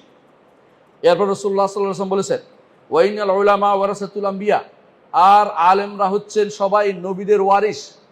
ওয়াইনাল আম্বিয়া লাম ইউয়ারিসু দিনারান ওয়ালা দিরহামান, নবীরা কোনো দিনার ও দিরহামের ওয়ারিস করেন না। ইন্নামা ওয়ারাসুল ইলমা, তারা শুধুমাত্র ইলমের ওয়ারিস করে যান। নবীদের ওয়ারিস করা ইলম হচ্ছে কোরআন এবং সুন্নাহ, কিতাব এবং সুন্নাহ। নির্দিষ্টভাবে কোরআন তো সব সময় ছিল না, আগে তো অন্য কিতাব ছিল, কিন্তু আমাদের জন্য কোরআন এবং আমাদের জন্য আমাদের নবীর আদর্শ হচ্ছে, আমাদের জন্য তিনি রেখে গেছেন, সেটা হচ্ছে ওয়ারিস। এই জন্য আবু হুরায়রা রাদিয়াল্লাহু আনহু একদিন তিনি বলছেন বাজারে গিয়ে, তোমরা এখানে বসে আছো অথচ মসজিদের ভিতরে নবীর মিরাজ বন্টন হচ্ছে। সবাই টাকা মনে করে দৌড়ে এসে দেখলো কিছুই না, এখানে কাল আল্লাহ কাল রাসূল আলোচনা হচ্ছে। তারা গিয়ে বলল যে আমরা তো কোনো টাকা পয়সা দেখলাম না। তখন তিনি বললেন যে তোমরা কি দেখো না একজন সেখানে হাদিস পড়াচ্ছে, আল্লাহর কোরআন শিক্ষা দিচ্ছে, এইটাই হচ্ছে নবীর ওয়ারিস। যদি কেউ নবীর ওয়ারিস হতে চায় তাকে অবশ্যই কোরআন এবং সুন্নাহ পড়তে হবে। কোরআন এবং সুন্নাহ যতটুকু নিবেন ততটুকু আপনার দ্বীনের মর্যাদা নির্ধারিত হবে। আমার কথা নয়, রাসূল বলেছেন ফামান আখাদাহু আখাদা বিহাদ্দিন ওয়াফির, যে কেউ কোরআন এবং সুন্নাহর ইলম নিতে পেরেছে, নবীর রেখে যাওয়া ইলম নিতে পেরেছে, তাহলে সেই ব্যক্তি পরিপূর্ণ অংশ নিতে পেরেছে। রাওয়াহু আবু দাউদ ও তিরমিজি ওয়া হুয়া হাদিসুন হাসান। আবু দাউদ তিরমিজি হাদিসটি বর্ণনা করেছেন, হাদিসটি হাসান হাদিস। এই জন্য আমাদেরকে বুঝতে হবে নিজের মর্যাদা কতটুকু আল্লাহ তাআলা দিয়েছেন, নবী দিয়েছেন। আলেমদের মর্যাদা, সে আলেম হচ্ছে কোরআন এবং সুন্নাহর জ্ঞান যার কাছে রয়েছে। এই হাদিসে আরেকটি মর্যাদার বিষয় আমি উল্লেখ করতে চাই, সেটা হচ্ছে ফেরেশতারা তালেবে ইলমের জন্য বিনয় প্রকাশ করছে। যাদের কোনো গুনাহ নাই তারা আলেমের জন্য বিনয় প্রকাশ করছে, তালেবে ইলমের জন্য বিনয় প্রকাশ করছে। আপনি যদি সেটা ধারণ করতে পারেন, আপনার মনে যদি সেটা আসে, আপনি কোনোদিন আর ইলমের শরীর ব্যাপারে খারাপ কথা বলবেন না। যারা খারাপভাবে চিত্রায়িত করে, যারা আলেমদেরকে মনে যে বেকার মনে করে, তারাই তো বেকার। কারণ কাজ তো সেটাই হবে আখিরাতে যেটা কাজে লাগবে। দুনিয়াতে যত কিছুই আপনি করে যান না কেন, কালভার্ট করেছেন, বিল্ডিং করেছেন, ওইটা করেছেন, কবরে কিছুই যাবে না। কবরে যাবে শুধুমাত্র যেটা আখিরাতের পাথেয়, সেটাই শুধুমাত্র যাবে। দুনিয়ার কোনো কিছু আখিরাতে আপনি নেয়ার ক্ষমতা নেই। আলেম শরিয়ার ওয়ারিস হয়েছে। এই জন্য আলেম কেন নবীদের ওয়ারিস হয়েছে? আবেদের উপরে তার স্থান কেন হলো? কারণ আবেদের কাজ তার নিজের সাথে শুধু সম্পৃক্ত, আরেকজনকে উপকৃত করছে না। কিন্তু একজন আলেম নিজে উপকৃত হবে, আরেকজনকে উপকৃত করবে। এই জন্য যেটা অন্যকে উপকৃত করা যায় সেটার মর্যাদা বেশি। যারা রাত জাগে ইবাদত করেন তারা ভালো কাজ করছেন, কোনো সন্দেহ নেই। কিন্তু যারা রাত জেগে যারা কোরআন হাদিস চর্চা করছেন, কোরআন হাদিস পড়ছেন, দ্বীনের কাজ করছেন, তাদের মর্যাদার সাথে কারো কোনো মর্যাদা কোনোদিন একসাথ হবে না। যত ইবাদতকারী হোক না কেন, তার চেয়ে যেই ব্যক্তি কোরআন এবং সুন্নাহ নিয়ে কাজ করেন, আল্লাহর বিধান নিয়ে কাজ করেন, আল্লাহর শরিয়া নিয়ে নিজেকে ব্যস্ত রাখেন, সেই ব্যক্তির মর্যাদা অনেক বেশি। সারা রাত ধরে ইবাদত করার চেয়ে একটি হাদিস জেনে সেটার ব্যাখ্যা করা, সেটা নিয়ে মানুষের কাছে যাওয়া খুব বেশি দরকার। এইটার মর্যাদা অনেক বেশি, এটার সাথে কোনো কিছুর মর্যাদার তুলনা চলে না। এই জন্য আপনাকে সে আবাদতের দিকে মুহাম্মদুর রাসূলুল্লাহ সাল্লাল্লাহু আলাইহি ওয়াসাল্লাম উৎসাহিত করেছেন যে আবাদতটি অপরের প্রতিও কাজে লাগে, শুধু নিজের কাজে করে তা নয়, নিজের কাজ করে তা নয়। একজন মানুষ তোয়াফ করলে তার নিজের জন্য হয়, একজন মানুষ হজ করলে তার নিজের জন্য হয়, একজন মানুষ উমরা করলে নিজের জন্য হয়। একজন মানুষ যদি কোনো একটা ফিকহের মাসআলা আরেকজনকে শিক্ষা দেন, তাহলে সেটা অনেক বেশি মূল্যবান। ইমাম মালিক রহমতুল্লাহ আলাইহি তার মৃত্যুর সময় বলেছেন, আমি মনে করি যে একটি মাসআলা যদি কাউকে শিক্ষা দেয়, সেটা 1 মাস আল্লাহর ঘরের তোয়াফ করার চেয়ে বেশি মর্যাদাপূর্ণ। একটি মাসআলা শিক্ষা দেয়া, মাসআলা আপনি কিভাবে শিক্ষা দেবেন যদি কোরআন এবং সুন্নাহ না জানেন? যদি দ্বীনের ফিকহ না জানেন, মাসআলা শিক্ষা দিতে পারবেন না। সেই জন্য আপনার এই চিন্তা থাকতে হবে, কোরআন এবং সুন্নাহ শিখবো, শিখাবো, ইবাদত কম করলেও আল্লাহ আমাকে পুষিয়ে দিবেন, এইটা খুবই দরকার। কোরআন এবং সুন্নাহর জ্ঞানটা অর্জন করা আমার বেশি দরকার, এটাকে সব সময় আপনার মাথায় রাখবেন। চতুর্থ যে কাজটি করা দরকার তা হচ্ছে, জগতের সমস্ত কিছু আপনার জন্য কেন ক্ষমা প্রার্থনা করবে? কারণ এটা এমন এক জিনিস যে এই জগৎটাই তো সৃষ্টি হয়েছে আল্লাহর ইবাদত দাসত্ব করার জন্য। আপনি যখন দাসত্বের পথ বাতলে দিবেন, বিশুদ্ধ পথ বাতলে দিবেন, আপনি হবেন সর্বশেরবা। আপনার চেয়ে বড় কেউ হতে পারবে না। যে কেউ এটা বুঝতে পারবে, এই পথের যত কষ্ট তার কাছে তুচ্ছ মনে হবে, যে এই পথের কষ্ট কিছুই না, আমি একটা বিশাল উদ্দেশ্য নিয়ে আছি। আপনারা যারা ইউনিভার্সিটিতে পড়তে আসেন, একটা বিশাল উদ্দেশ্য নিয়ে 4টা বছর কষ্ট করেন, কিন্তু আপনি যদি কোনো একটা কষ্ট করেন কাজে লাগবে এখন। আর যারা ইউনিভার্সিটির মোটা কাগজ পাওয়ার জন্য 4টা বছর কষ্ট করেন, সেটা তারা যখন পান তখন সেটা কাজে লাগবে। কিন্তু আপনি যদি এখনই কোনো একটা কাজ করে বসেন, সুবহানাল্লাহ, আলহামদুলিল্লাহ, লা ইলাহা ইল্লাল্লাহ, আল্লাহু আকবার, কাউকে শিক্ষা দেন সালাত, কাউকে যাকাত শিক্ষা দেন, কাউকে হজের নিয়ম শিক্ষা দেন, কাউকে মাসআলা বলেন, আপনি হবেন সর্বশেরবা। সময় লাগবে না, 4 বছর লাগবে না, প্রতি মুহূর্ত আপনি সেরা। এই জিনিসটা আপনি উপলব্ধি করার চেষ্টা করবেন। এটা একজন তালেবে ইলমের জন্য বিশাল সুসংবাদ। পঞ্চমত যে সুসংবাদ আপনার জন্য রয়েছে তা হচ্ছে, রাসূলুল্লাহ সাল্লাল্লাহু আলাইহি ওয়াসাল্লাম আমাদেরকে জানিয়েছেন যে যেই ব্যক্তি ইলম অর্জনের জন্য বের হয়, সে ব্যক্তি আল্লাহর রাস্তায় জিহাদের জন্য বের হয়। সলফে সালিহিন বলতেন, যে ব্যক্তি ইলমকে জিহাদ মনে করে না, সে ব্যক্তি ইলম সম্পর্কে জানেনি, জিহাদ সম্পর্কেও জানতে পারেনি। অনেকে জিহাদ মানে শুধু মারামারি বুঝছে। আমাদের দেশের মতো রাষ্ট্রগুলোতে সবচেয়ে বড় জিহাদ হচ্ছে দ্বীনি ইলম অর্জন করা, যেখানে শয়তানের দোসররা আল্লাহর দ্বীন থেকে সরিয়ে দেওয়ার জন্য, আল্লাহর দ্বীনকে সংকুচিত করার জন্য আল্লাহর দ্বীনকে ইউনিভার্সিটিগুলো থেকে সরিয়ে দিয়েছে। আপনি শত শত ইউনিভার্সিটি পাচ্ছেন, সরকারি বেসরকারি, এই ইউনিভার্সিটি পাবলিক অথবা প্রাইভেট ইউনিভার্সিটি পাবেন, আল্লাহর দ্বীন শিখানো হয় না। যা শিখানো হয় তাতে আপনি আল্লাহর দ্বীন থেকে দূরে সরে যান দিনে দিনে। সেই জায়গাতে আপনি যদি আল্লাহর দ্বীন শিখতে পারেন, আপনি জিহাদে লিপ্ত আছেন, যিনি পড়াচ্ছেন তিনি জিহাদে লিপ্ত আছেন, তিনি দাওয়াত দিবেন তিনি জিহাদে লিপ্ত আছেন। এই জিহাদের কথা আমি বলিনি, মুহাম্মদুর রাসূলুল্লাহ সাল্লাল্লাহু আলাইহি ওয়াসাল্লাম বলেছেন। তিনি বলেছেন, মান জাআ মাসজিদি হাযা লাম ইয়াতিহি ইল্লা লিখাইরিন ইয়াফআলুহু ইয়ালামুহু ইতাআল্লামুহু আও ইয়ালামুহু ফাহুয়া বিমানজিলাতিল মুজাহিদ ফি সাবিলিল্লাহ, রাওয়াহু ইবনে মাজাহ বিসানাদিন হাসান। রাসূলুল্লাহ সাল্লাল্লাহু আলাইহি ওয়াসাল্লাম বলেছেন, যে কেউ আমাদের এই মসজিদে আসবে শুধু কোনো কল্যাণ শিক্ষা দেওয়ার জন্য অথবা শিক্ষা নেয়ার জন্য, তাহলে সে তো আল্লাহর রাস্তায় জিহাদকারীর মর্যাদায় আছে। আল্লাহর রাস্তায় জিহাদকারীর মর্যাদায় আছে। রসুলের মসজিদ কেন বলা হয়েছে? কারণ তখন রসুলের মসজিদে ছিল। উদ্দেশ্য হচ্ছে পরেরটা, সেটা হচ্ছে শিক্ষা দিতে অথবা শিক্ষা নিতে। মসজিদগুলোকে আবাদ করা দরকার শিক্ষার জন্য।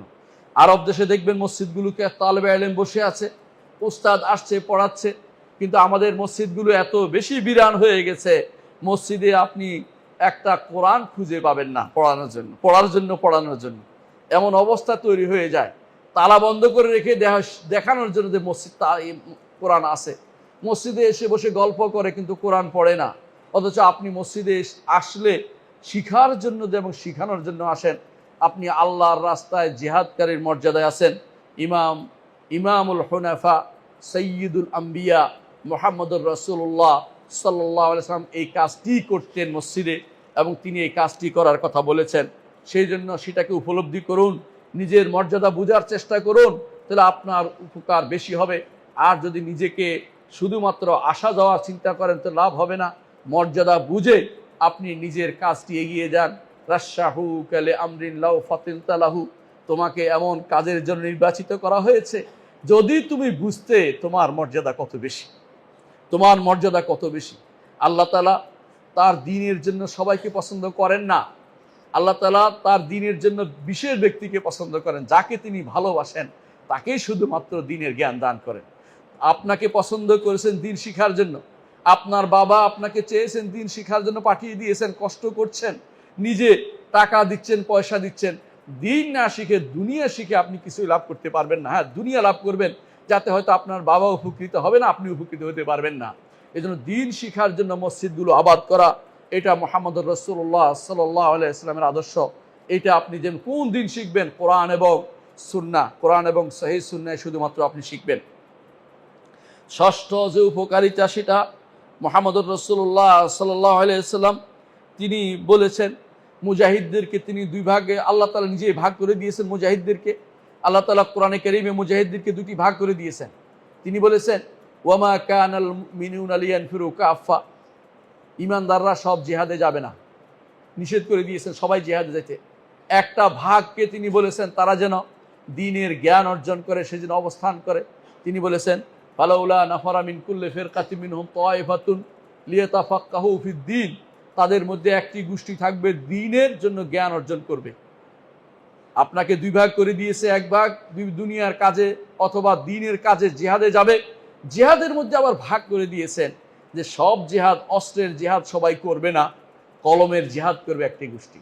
এই কলমের জিহাদের জন্য আল্লাহ তাআলা আপনাকে মনোনীত করেছেন, পছন্দ করেছেন। আপনি এটাকে অনেক গনিমত মনে করুন যে আল্লাহ তাআলা আমাকে এই জন্য পছন্দ করেছে। আল্লাহ শুকরিয়া আদায় করুন। লা ইন শাকারতুম লা আযীদান্নাকুম, যদি শুকরিয়া আদায় করেন আল্লাহ অবশ্যই আপনাকে বাড়িয়ে দিবেন। ওয়ালা ইন কাফারতুম ইন্না আযাবি লাশাদীদ, আর যদি কুফরি করেন, আল্লাহর নেয়ামতকে বুঝতে না চান, তাহলে আল্লাহ তাআলার শাস্তি অত্যন্ত কঠোর, সেটা আপনাকে মাথায় রাখতেই হবে। সূরা তাওবার 122 নম্বর আয়াতে এটা বলা হয়েছে, সেটা আমাদেরকে জানতে হবে। অর্থাৎ আমাদের কাজ হচ্ছে, যারা তালেবে ইলম অর্জন করতে এসেছেন তাদের জন্য আর কোনো জিহাদ নেই। আপনার জিহাদ হচ্ছে ইলম অর্জন করা। আপনাদের মধ্যে কিছু লোককে কেউ কেউ বিভ্রান্ত করতে পারে, অমুক দেশ তমুক দেশের কথা শোনাতে পারে। অমুক দেশ তমুক দেশের জিহাদের ক্ষমতা আপনার নাই। আপনার যেই জায়গায় ক্ষমতা আছে সেটা করুন।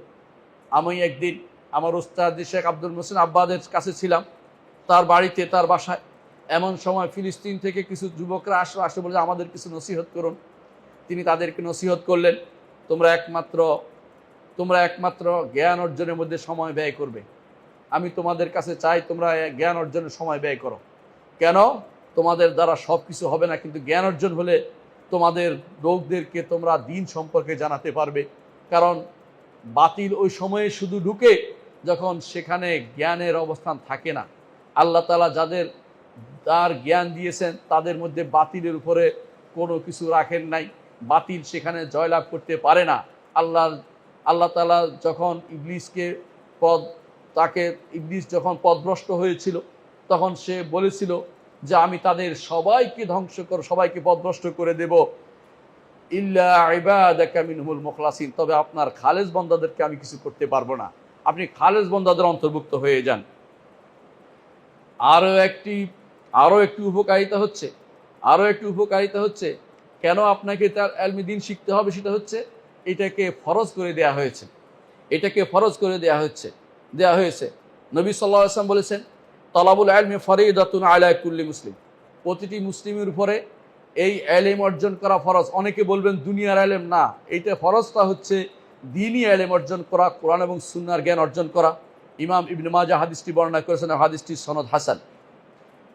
আরেকটি উপকারিতা হচ্ছে, দুনিয়ার বুকে আপনি যদি কোনো জ্ঞান অর্জন করেন, আপনার জন্য 4টি সুসংবাদ,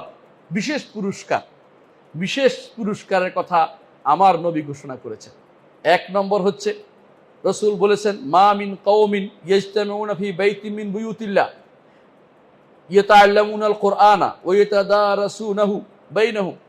কোনো একটি গোষ্ঠী যদি কোনো আল্লাহর ঘরে একত্রিত হয়, কোরআন শিখে এবং শিখায়, কোরআন নিয়ে তাদারুস করে, স্টাডি করে, তাদের 4টি উপকারিতার কথা মুহাম্মদুর রাসূলুল্লাহ সাল্লাল্লাহু আলাইহি ওয়াসাল্লাম বলেছেন। 1 নম্বর হচ্ছে, হাফফাতুহুমুল মালাইকা, ফেরেশতারা তাদেরকে ঘিরে রাখে, আপনি দেখতে পান না, কিন্তু অবশ্যই ফেরেশতারা আপনাদের ঘিরে আছে। ওয়া গাশিয়াতুহুমুর রাহমা, রহমত দিয়ে রহমত তাদের উপর ঢেকে আসে, অর্থাৎ তাদের উপর রহমত ঢেকে আসে। ওয়া তানাজ্জালাত আলাইহিমুস সাকিনা, তাদের উপর আল্লাহর প্রশান্তি নাজিল হয়, তাদের অন্তরে প্রশান্তি নাজিল হয়। ওয়া যাকারাহুমুল্লাহু ফীমান ইনদা, আল্লাহ তার কাছে যারা আছে তাদের কাছে আপনার কথা স্মরণ করেন।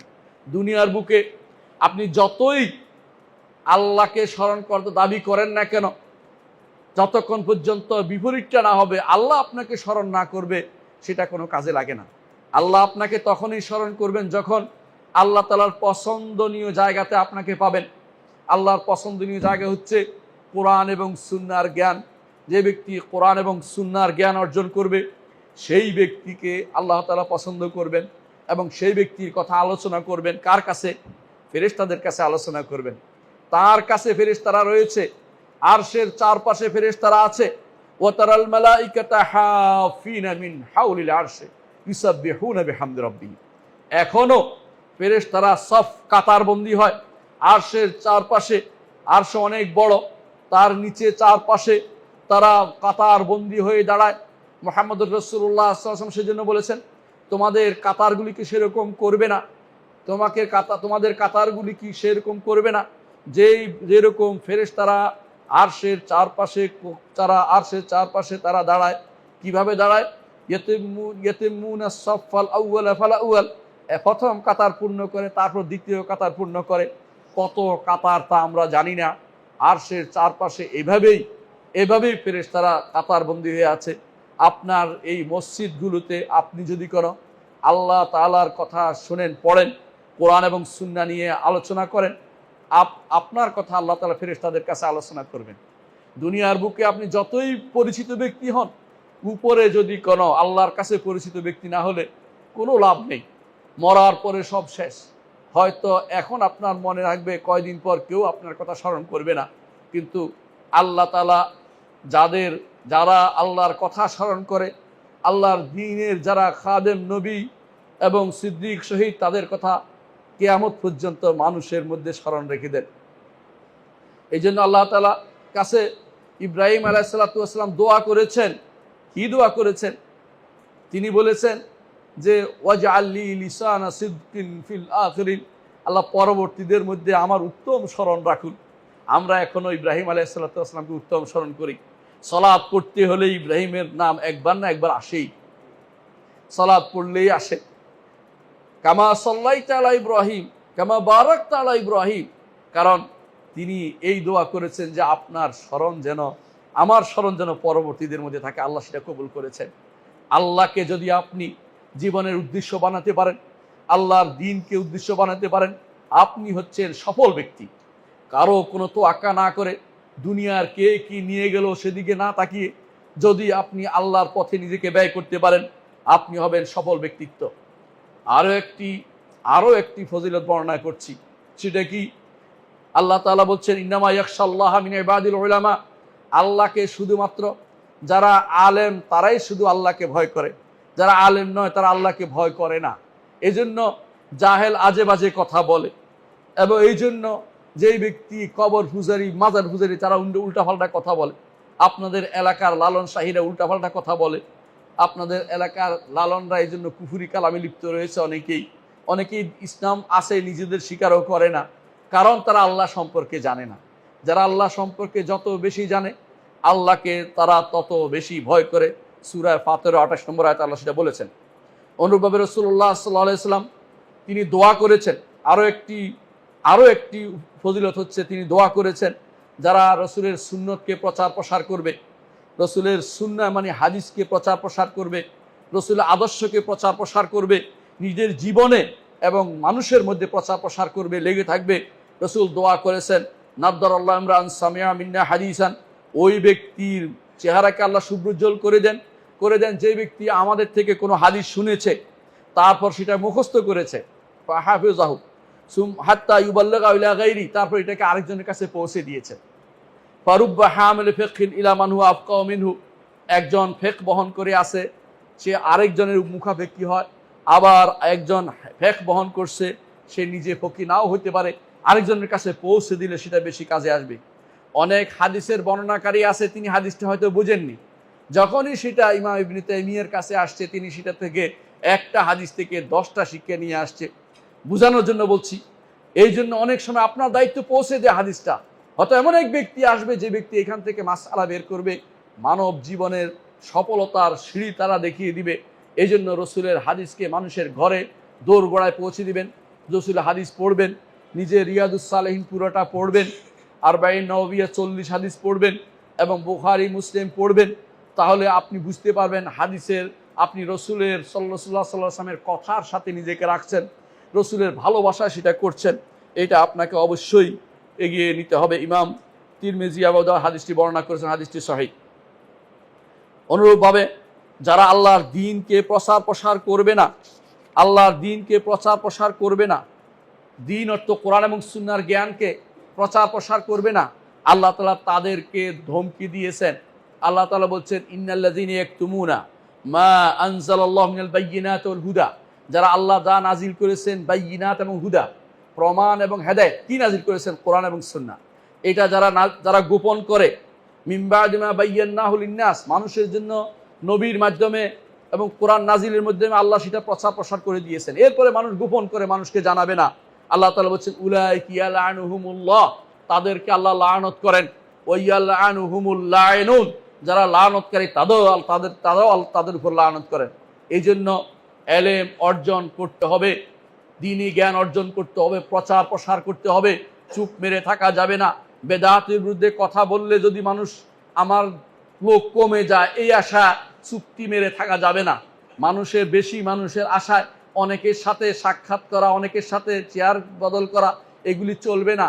হক কথা বলতে হবে যেখানে আপনি থাকুন না কেন, না হলে আপনি লানতের ভিতরে পড়বেন। মুহাম্মদ রাসূলুল্লাহ সাল্লাল্লাহু আলাইহি ওয়াসাল্লাম আরো বলেছেন যে যাকে কোনো এলেম দেয়া হয়েছে, শিখেছে সেইটা, তারপর সেটাকে গোপন করেছে, কিয়ামতের দিন সেই ব্যক্তি আসবে, তার মুখে আগুনের লাগাম থাকবে। হাদিস শুনে পরিবারে বলেন নাই, নিজে আমল করে যাচ্ছেন, চোরের মতো তা হবে না। হাদিস শুনবেন, প্রচার করবেন, প্রসার করবেন। ইমাম তিরমিজি হাদিসটি বর্ণনা করেছেন। তাছাড়া রাসূলুল্লাহ সাল্লাল্লাহু আলাইহি ওয়াসাল্লাম আরো বলেছেন বাল্লিগু আন্নী ওয়ালাউ আয়া, একটি আয়াত হলো আমার থেকে তোমরা প্রচার প্রসার করো। আরো একটি উপকারিতা হচ্ছে আল্লাহ তাআলা কোরআনে কারীমে যারা আলেম, তাদের দিয়ে তিনি সবচেয়ে বড় জিনিস দিয়ে বলেছেন যে আলেম যারা, তারা ফেরেশতাদের কাতারে। দলিল আল্লাহ তাআলা বলছেন শাহিদাল্লাহু আন্নাহু লা ইলাহা ইল্লাহু ওয়াল মালাইকাতু ওয়া উলুল ইলমি কায়মান বিল কিসত, যে উলুল ইলম যারা হকের উপরে প্রতিষ্ঠিত থেকে ইলম অর্জন করেছে, তারা ফেরেশতাদের কাতারে তারা রয়েছে। বিশাল ব্যাপার আল্লাহ তাআলা উল্লেখ করেছেন। কোন জায়গায় সাক্ষ্য দিচ্ছে? লা ইলাহা ইল্লাল্লাহর উপরে, আল্লাহ ব্যতীত সত্য কোনো ইলাহ নেই সেটার উপরে। এইটা যে ব্যক্তি অর্থ করতে পারে নাই, সত্য ইলাহ অর্থ মাবুদ বুঝে নাই, সে ব্যক্তি লা ইলাহা ইল্লাল্লাহ বুঝে নাই, তার ঈমান শুদ্ধ হয় নাই। যতক্ষণ পর্যন্ত লা ইলাহা ইল্লাল্লাহর অর্থ না বুঝবে, ঈমানদার হতে পারে না, নামাজও হবে না, কিছু তার শুদ্ধ হবে না, সালাত তার শুদ্ধ হবে না। এই জন্য আল্লাহর পক্ষ থেকে যেই আপনার প্রতি যে সুন্দর তাজকিয়া দেওয়া হচ্ছে, যে আপনি হচ্ছেন সেরা ব্যক্তি, ফেরেশতাদের কাতারে যদি আপনি যেতে চান, দ্বীনি ইলম আপনাকে শিখতে হবে। পরবর্তী আরেকটি ফজিলত হচ্ছে আল্লাহ তাআলা ঈমানদারদের মর্যাদা, আলেমদের মর্যাদা বৃদ্ধি করেছে, নিজে ঘোষণা করেছেন। সূরা মুজাদালা 11 নম্বর আয়াতে আল্লাহ তাআলা বলছেন ইয়ারফাইল্লাহুল্লাযীনা আমানু মিনকুম ওয়াল্লাযীনা উতুল ইলমা দারাজাত, তোমাদের মধ্যে যারা ঈমান এনেছে এবং ইলম প্রাপ্ত হয়েছে আল্লাহ সম্পর্কে, তাদেরকে আল্লাহ তাআলা বহু গুণ উপর রাখবেন। কিভাবে রাখবেন? রাসূলুল্লাহ সাল্লাল্লাহু আলাইহি ওয়াসাল্লাম বলেছেন কিয়ামতের দিন বলা হবে উঠো এবং তেলাওয়াত করতে থাকো, তার তীরের সাথে পড়ো, তাড়াহুড়ো নেই। যত উপরে তুমি পৌঁছতে পারবে পড়তে পড়তে, তত উপরে তোমার মর্যাদা নির্ধারিত হবে। এটা শুধু পড়া নয়, এটা দুনিয়াতে যারা এটার উপর আমল করেছে, এটা নিয়ে ব্যস্ত ছিল, তার মর্যাদা নির্ধারিত হবে। শুধু হেফজ করলে এই মর্যাদা নির্ধারিত হবে, এটা বোঝার কোনো কারণ নেই। অনুরূপভাবে সূরা জুমারের 9 নম্বর আয়াতে আল্লাহ তাআলা বলছেন, কুল হাল ইয়াস্তাবিল্লাযিনা ইয়ালামুন ওয়াল্লাযিনা লা ইয়ালামুন, হে নবী আপনি বলে দিন, যারা জানে এবং যারা জানে না তারা কি সমান? কখনো সমান হইতে পারে না। যারা জানে এবং যারা জানে না তারা সমান হইতে পারে না। আপনি দেখুন দুনিয়ার বুকে সবাই যে জানে না সেও নিজেকে জানা মানে জ্ঞানী দাবি করতে চায় যে আমি জানি। কেউ বলে না যে আমি তো জাহেল, এটা বলে না, মানে জ্ঞানী হতে চায়। বোঝা গেল দুনিয়া মানুষও বুঝে যে জ্ঞানী আর মূর্খ একরকম না। সুতরাং আপনাকে জ্ঞানী হতে হবে। সেই জ্ঞানটা ওই সময় প্রকাশ পাবে যে ব্যক্তি আল্লাহ সম্পর্কে জেনেছে এবং তার রাসূল সম্পর্কে জেনেছে, আল্লাহর দ্বীন সম্পর্কে জেনেছে। যে ব্যক্তি রাদিতু বিল্লাহি রাব্বান ওয়া বিল ইসলামি দীনান ওয়া বি মুহাম্মাদিন নাবিয়্যান, যেটা সকাল বিকাল বলেছে এবং আমল করেছে, সেই ব্যক্তি শুধুমাত্র এই মর্যাদা পেতে পারে। যারা এই মর্যাদা থেকে দূরে থাকবে তাদের একটি পরিণতি মুহাম্মদুর রাসূলুল্লাহ সাল্লাল্লাহু আলাইহি ওয়াসাল্লাম বলেছেন, আমি শেষ করব ইনশাআল্লাহ। মুহাম্মদুর রাসূলুল্লাহ সাল্লাল্লাহু আলাইহি ওয়াসাল্লাম বলেছেন, যখন আল্লাহ তাআলা ইচ্ছা করবেন দুনিয়ার মানুষকে যে তাদের থেকে এলেম উঠিয়ে নেবেন, তখন সরাসরি এলেম উঠাবেন না, আলেমদেরকে উঠিয়ে নিয়ে যাবেন। তারপর মানুষ প্রশ্ন করবে জাহেলদেরকে, জাহেলরা আলেম সাজবে, মুফতি সাজবে। আপনাদের আশেপাশে বহুত মুফতি এরকম আছে, যেরকম মুফতি সাজবে, দুনিয়া পাওয়ার জন্য ব্যস্ত হয়ে পড়বে, মিথ্যাচার দিয়ে জগৎ গড়ে তুলবে। এই সমস্ত মুফতি জাতীয় মানুষগুলো, মুফতি অর্থ মুফত কিনা আল্লাহ জানে, মানে তারা মুফতি কিসের ফতোয়া দেয়, তারা কথাবার্তার কোনো উদ্দেশ্য ঠিক নেই, কোরআন এবং সুন্নাহর জ্ঞান নেই, আজে বাজে কথা বলে সারাক্ষণ দেয়, নিজের মন মতো কথা বলে বেড়াচ্ছে, কোরআন সুন্নাহর শরীর কোনো দলিলবিহীন কথাবার্তা বলে যাচ্ছে তারা। এরকম লোক কখন তৈরি হবে? যখন আলেম থাকবে না। রাসূলুল্লাহ সাল্লাল্লাহু আলাইহি ওয়াসাল্লাম বলেছেন, আল্লাহ তাআলা যখন এলেম উঠিয়ে নিতে চাইবেন, আলেমদের তুলে নেবেন, তারপর মানুষ তখন জাহেলদেরকে নেতা বানাবে। ওই জাহেলের কাছে তারা দিন শিখার, দিনের কাছে দিন জিজ্ঞাসা করবে। জাহেলে তখন ফতোয়া দিবে না জেনে, এরপর নিজেও পথভ্রষ্ট হবে, অন্যকেও তারা পথভ্রষ্ট করবে। আজ সেটা ছড়াছড়ি চলছে। যাদেরকে আপনার আলেম মনে করেন তাদেরকে আপনি দেখবেন অনেকেই তারা শুদ্ধ করে কোরআনও পড়তে পারে না। আমি একজনকে জানি 10 খণ্ডের তাফসীর লিখে ফেলছে, হাদিস অস্বীকারী। আবার দেখবেন যে সে শুদ্ধ করে কোরআনও পড়তে পারে না। এক অধ্যক্ষ আছে, নাম আপনি নাম বললাম না, এরকম বহু মানুষ আছে নিজেরা দিন সম্পর্কে জানেই না, কিন্তু নিজেরা মুফাসসির সেজে বসেছে। অনেক বক্তব্য তারা দিচ্ছে যেগুলি সরাসরি কোরআনের সাথে হাদিসের সাথে কন্ট্রাডিক্টরি। তারপরেও তারা আলেম বলে বিবেচিত হচ্ছে আপনাদের কাছে, কারণ এলমে দ্বীন উঠে গেছে বলেই আপনারা যারা জাহেল এদেরকে আলেম মনে করে বসেছেন। এটা আমার নবী বলেছেন, এলমে দ্বীন উঠে যাওয়ার কারণ হচ্ছে দ্বীন সম্পর্কে কেউ পড়তে চায় না, পড়াতে চায় না। অনেকে মনে করে জীবনের শেষ মুহূর্তে অনেকের কাছে মনে হয় যে এখন বুঝি একটু সময় আছে, এখন ছেলেকে পড়াবো, ওখানে দিব, তখন মনে হয় যে আয় রে, আমি তো কিছু রেখে যাই নাই। এটা আরেকটি ফজিলত হচ্ছে, আপনি মরে যেতে পারেন, যদি আলেম বানাতে পারেন, আলেম হতে পারেন, দুইটাতে আপনার লাভ। মুহাম্মদুর রাসূলুল্লাহ সাল্লাল্লাহু আলাইহি ওয়াসাল্লাম বলেছেন যে ইজা মাতা ইবনু আদম ইনকাতা আনহু আমালুহু, বনি আদম যখন মারা যায় তার সমস্ত আমল কর্তৃত হয়ে যায়। দুনিয়াতে কি রেখেছেন সব শেষ। কিন্তু 3টা জিনিস, একটা হচ্ছে ইলমুন ইউনতাফাউ বিহি, এমন ইলম রেখে গেছে যে ইলম উপকার দেয়। সূরা ফাতিহা শিক্ষা দিয়েছেন সন্তানকে, এটা আপনার কাজে লাগবে। সন্তান যতদিন সালাত আদায় করবে, কবরে আপনি সওয়াব পেতে থাকবেন। আপনি তাকে যেটাই শিক্ষা দেন দ্বীন সম্পর্কে, এটা আপনার জন্য সওয়াবের কারণ হবে। এটা হবে আপনার জন্য ইলমুন ইউনতাফাউ বিহি। সন্তান রেখে গেছেন দ্বীনের উপরে, এটা সদকা জারিয়া। সন্তান রেখে গেছেন আলেম হিসাবে, এটা আপনার জন্য ওয়ালাদুন সালিহুন ইয়াদউ লাহু। একটা সন্তানের 3টা জিনিস আপনি পাচ্ছেন। একটা নেক সন্তান রেখে গেলে যদি আপনি সেটা না করেন, দ্বীন সম্পর্কে না জানেন, তাহলে দ্বীন সম্পর্কে যদি আপনি জানার চেষ্টা না করেন, তাহলে আপনি হতভাগা। দুনিয়াতেই আপনি যা করেছেন সেটা শেষ হয়ে যাবে। আল্লাযীনা দাল্লা সাইয়ুহুম ফিল হায়াতিদ দুনিয়া ওয়া হুম ইয়াহসাবুনা আন্নাহুম ইহসিনুনা সুনআ কুল হাল নুনাব্বিউকুম বিল আখসারিনা আমালা। আল্লাহ তাআলা বলছেন, যারা আমল করে ক্ষতিগ্রস্ত হয়েছে তাদেরকে কি আপনাকে জানিয়ে দিব না? তারা হচ্ছে ওই সমস্ত ব্যক্তিরা যারা নিজেরা অনেক আমল করেছে, কিন্তু সে আমল তাদের কোনো কাজে লাগে নাই। কি জন্য? কারণ ঈমানের উপর ছিল না, ঈমান ঠিক ছিল না। ঈমান ঠিক করতে হলে কোরআন হাদিস পড়তে হবে। ঈমান ঠিক করতে হলে কোরআন হাদিস পড়তে হবে। আমল ঠিক করতে হলে কোরআন হাদিস পড়তে হবে। না পড়ে আপনি আল্লাহ সম্পর্কে জানতে পারবেন না। কারণ আমার নবী তিনি মুআল্লিম ছিলেন, নবীকে শিক্ষা দিয়েছেন জিবরিল, আল্লাহ শিক্ষা দিয়েছেন। আল্লাহ বলেছেন আল্লাম না, আপনাকে শিক্ষা দিয়েছি আমরা। আল্লাহ বারবার এটা বলেছেন। আল্লাহ বলছেন দোয়া করতে তার নবীকে, ওয়াকুর রব্বি জিদনি ইলমা, আল্লাহ আমাকে ইলম বাড়িয়ে দিন। সে ইলম দুনিয়ার কোনো ইলম নয়, যার জন্য এখন প্রতিযোগিতা লিপ্ত হচ্ছেন। এক এক সিটের জন্য 100 জন প্রতিযোগিতা করতেছেন। আল্লাহর দ্বীনের জন্য প্রতিযোগিতা লাগে না, পড়লেই হয়, আলেমের কাছে গিয়ে পড়লেই হয়। যে জিনিসটা সহজ সেটাই কঠিন করছেন, কঠিনটাকে পাওয়ার জন্য জীবন শেষ করে দিচ্ছেন। কিন্তু আল্লাহকে জানার জন্য কতটুকু সময় দিচ্ছেন আপনি একটু চিন্তা করে দেখুন। আকুলু কাউলি হাযা ওয়া আস্তাগফিরুল্লাহ লি ওয়া লাকুম ওয়া লিসাইরিল মুসলিমিন ফাস্তাগফিরু ইন্নাহু হুয়াল গাফুরুর রাহিম। ইন্নাল হামদালিল্লাহ নাহমাদুহু ওয়া নাস্তাঈনুহু ওয়া নাস্তাগফিরু ওয়া নাউযু বিল্লাহি মিন শুরুরি আনফুসিনা ওয়া মিন সাইয়্যাতি আমালিনা মান ইয়াহদিহিল্লাহু ফালা মুদিল্লা লাহু ওয়া মান ইউদ্লিল ফালা হাদিয়া লাহু ওয়া আশহাদু আল লা ইলাহা ইল্লাল্লাহ ওয়াহদাহু লা শারীকা লাহু ওয়া আশহাদু আন্না মুহাম্মাদান আবদুহু ওয়া রাসূলুহু। আম্মা বা'দ। সম্মানিত মুসলিম, বলছিলাম যে ইলমে দ্বীন শিক্ষা করাটা ফরজে আইন। অন্যগুলি ফরজে আইন, অন্যগুলি ফরজে কিফায়া। কেউ শিখলে কারোর জন্য না শিখলেও চলে। আর কোনো কোনো ইলম আছে শিখলে গুনাহ হয়। কোনো কোনো ইলম শিখার জন্য, যে ইলমের জন্য প্রতিযোগিতা আপনি করছেন, যে ইলম শিখার জন্য অনেকে ব্যস্ত হয়ে পড়ছে, একসময় দেখবেন যে এটা ফিকে হয়ে গেছে, এটা না শিখলেও চলে। আমার মতে আমরা যখন ঢাকা বিশ্ববিদ্যালয়ে পড়তাম তখন দেখেছি কিছু মানুষ অমুক সাবজেক্ট ভর্তি হওয়ার জন্য এত ব্যস্ত হয়ে পড়েছে, এটাতে পাশ করলে এই হবে সে হবে। কিছুদিন পর দেখা গেল ওই সাবজেক্টের মূল্য শেষ, ওই সাবজেক্টে কেউ আর ভর্তি হয় না। কারণ এগুলি হচ্ছে জাগতিক ইলম, কখনো মূল্যবান হয়, কখনো সেগুলি মূল্যহীন হয়ে পড়ে।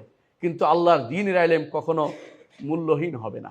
আপনি যত পড়বেন তত আল্লাহর প্রিয় হবেন, যত পড়বেন আখিরাতে মর্যাদা বৃদ্ধি পাবে, যত পড়বেন দুনিয়াতে আপনাকে উত্তম স্মরণ রাখবে।